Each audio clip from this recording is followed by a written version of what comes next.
பிரியமானவர்களே, ஆண்டவன் இரட்சகருமாகிய இயேசு கிறிஸ்துவின் நாமத்தினாலே உங்களை வாழ்த்துகிறேன். சங்கீதம் 115:14 சொல்லுகிறது, கர்த்தர் உங்களையும் உங்கள் பிள்ளைகளையும் வர்த்திக்க பண்ணுவார். ஹல்லேலூயா. இதை பார்த்து கொண்டு இருக்கிற அருமையான தேவனுடைய பிள்ளைகளே, உங்கள் பிள்ளைகளை குறித்து கவலைப்பட்டு இருக்கிறீங்களா?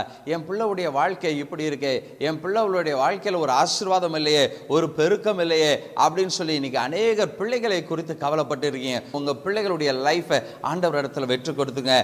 ஆண்டவர் உங்கள் பிள்ளைகளை வர்த்திக்க பண்ணுவார். கர்த்தர் உங்களையும் வர்த்திக்க பண்ணுவார், உங்கள் பிள்ளைகளையும் வர்த்திக்க பண்ணுவார்.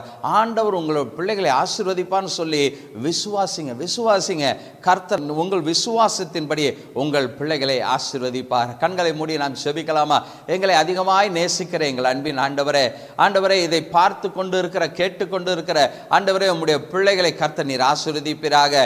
ஆண்டவரே, இவர்களுடைய பிள்ளைகள் ஒவ்வொருவரையும் ஆண்டவரே, இதை கேட்டுக்கொண்டு இருக்கிற குடும்பத்தில் இருக்கிற ஒவ்வொரு பிள்ளைகளுடைய எதிர்காலத்தையும் கர்த்தர் ஆசீர்வதிப்பீராக.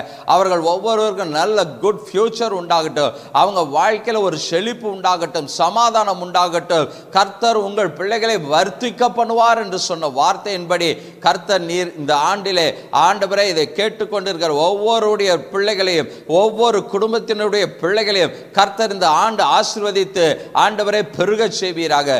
அவர்கள் வாழ்க்கை ஒரு பெருக்கத்தை காணட்டும் ஆண்டவரே. அவர்களுடைய வாழ்க்கையின் எல்லா பகுதியிலும் ஒரு நன்மையும் சமாதானம் உண்டாகி அவர்கள் நிறைவாய் ஆசீர்வதிக்கப்பட்டு இருக்க தேவன் கிருபை பாராட்டுவீராக. உம்முடைய நாமம் மகிமைப்படட்டும், நீரே மகிமைப்படுவீராக. இயேசு கிறிஸ்துவின் நாமத்தினாலே ஆசீர்வதித்து ஜெபிக்கிறேன் எங்கள் ஜீவனுள்ள நல்ல தகப்பனே. ஆமென், ஆமென். God bless you. கர்த்தர் உங்கள் பிள்ளைகளை ஆசீர்வதித்திருக்கிறார். ஆமென்.